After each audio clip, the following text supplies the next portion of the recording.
ജോലിക്കാരിക്ക് എന്തേ? മോനെ ഒരു ലോട്ടറി എടുക്ക്. അടിക്കും മോനെ. ഈ ടിക്കറ്റ് അടിക്കും. വേണ്ട, എന്റെ ജീവിതമാർഗം മോനെ. പറയടാ. ഇവിടെ ഒരു ലോട്ടറിക്കാരൻ ചുമ്മാ.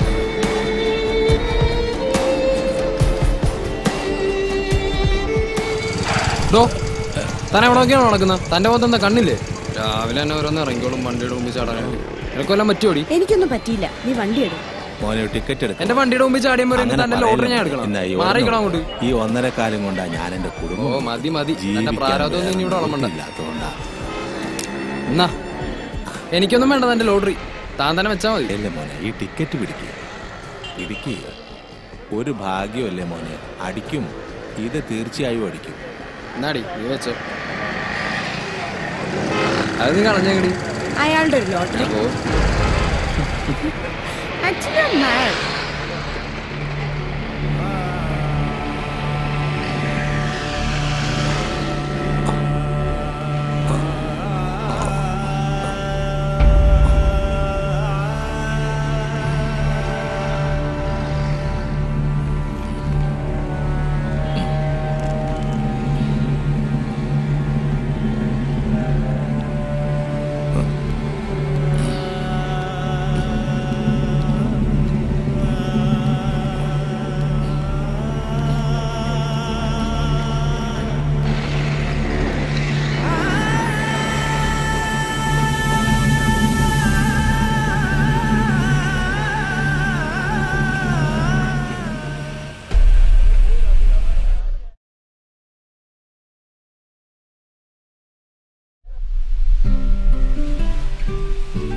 മോനെ, കുറച്ച് ദിവസങ്ങളായി ഞാൻ മോനെ അന്വേഷിച്ച് നടക്കുകയായിരുന്നു. മോനെ എപ്പോഴെങ്കിലും കാണുമ്പോൾ തരണമെന്ന് കരുതി സൂക്ഷിച്ചു വെച്ചിരുന്നതാ. ഇത് മോൻ അന്ന് കളഞ്ഞ ടിക്കറ്റാ. ഒരു ചെറിയ തുക സമ്മാനമുണ്ട്.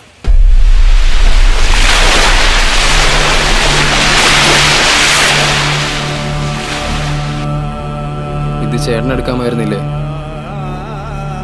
അന്ന് ഞാൻ അത്രയ്ക്ക് മോശമായിട്ടല്ലേ ചേട്ടനോട് പെരുമാറിയത്. ചേട്ടൻ എന്നോട് ക്ഷമിക്കണം. ക്ഷമ ചോദിക്കേണ്ട യാതൊരു തെറ്റും മോൻ എന്നോട് ചെയ്തിട്ടില്ല. ഈ ഭാഗ്യക്കുറികൾ കൺമുമ്പിൽ വെച്ച് കീറിക്കളയുന്നതിന് പോലും ഞാൻ സാക്ഷിയായിട്ടുണ്ട്. പല അപമാനങ്ങളും അവഗണനകളും ദിവസേന കണ്ട് വേദനിക്കുന്നുണ്ടെങ്കിലും ചെയ്യുന്ന തൊഴിലിനോട് ഒരു ആത്മാർത്ഥതയുണ്ടെന്ന് വിശ്വസിക്കുന്ന ഒരാളാണ് ഞാൻ. പിന്നെ അന്നെൻ്റെ പേരക്കുട്ടിയുടെ പിറന്നാളായിരുന്നു. അന്ന് പിറന്നാൾ സമ്മാനമായി ഒരു ഉടുപ്പ് മേടിച്ചു കൊടുക്കണമെന്നായിരുന്നു എൻ്റെ ആഗ്രഹം. പക്ഷേ അതിനും പോലും എനിക്ക് കഴിഞ്ഞില്ല. മോൻ അന്ന് തന്ന 100 രൂപ കൊണ്ട് അവൾക്കൊരു ചെറിയ കേക്ക് മേടിച്ചു കൊടുക്കാൻ എനിക്ക് കഴിഞ്ഞു. അവളത് മുറിച്ച് എൻ്റെ നേരെ നീട്ടിയപ്പോൾ അവളുടെ മുഖത്തുണ്ടായ നിഷ്കളങ്കമായ ചിരി, അത് കണ്ട് അത് മതി എനിക്ക്. മോനോടാണ് അതിന് ഞാൻ ഒരുപാട് കടപ്പെട്ടിരിക്കുന്നത്. എത്ര നന്ദി പറഞ്ഞാലും മതിയാവില്ല. അപ്പൂപ്പാ, ഞാനുണ്ടാക്കിയതാ. മോളുണ്ടാക്കിയാണോ അത്? മോളുടെ പേരെന്താ? ശ്രീലക്ഷ്മി. എത്രാം ക്ലാസ്സിലാ പഠിക്കുന്നേ? 2ാം ക്ലാസ്സിൽ. മോൾക്ക് ഞാനിപ്പോ എന്താ തരിക? ഇതിരിക്കട്ടെ. അയ്യോ മോനെ, വെറുതെ ഇതിരിക്കട്ടെ. അവൾക്ക് എന്തായാലും വേണ്ട. എന്നാ ഒരു കാര്യം ചെയ്യ്, ഈ ടിക്കറ്റ് എടുത്താ മതി. ശരി മോനെ, സന്തോഷം. വാ.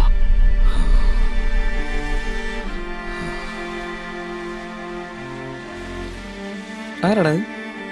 നമ്മളൊക്കെ അതെ ആ പോകുന്ന മനുഷ്യനെ കണ്ടുപിടിക്കണം. സത്യസന്ധയും ആത്മാർത്ഥയും മാത്രമാണ് അയാൾക്ക് ആകെയുള്ള കൈമുതൽ. ജീവിതം ഇങ്ങനെയൊക്കെയാണ്. അപ്രതീക്ഷിതമായി പലതും സംഭവിക്കും. ഇന്ന് ഞാൻ അയാളെ കണ്ടു, എൻ്റെ നേർവഴിയെ. നമ്മളെ ഏറ്റവും പരിഹസിക്കുന്നവരാകും ഒരുപക്ഷെ നമ്മുടെ ജീവിതത്തിൻ്റെ ഗതി മാറ്റിവിടുക, നമുക്ക് നന്മ വരുത്തുക. നന്മയുള്ള ഹൃദയങ്ങൾ ഭൂമിയിൽ സ്വർഗം പണിയുമെന്ന് നാം തിരിച്ചറിയുന്നൊരു നിമിഷമുണ്ടല്ലോ, അതിലും വലുതൊന്നുമില്ല കൂട്ടുകാരാ. അത് കാണാനാവുക എന്നത് പ്രധാനമാണ്.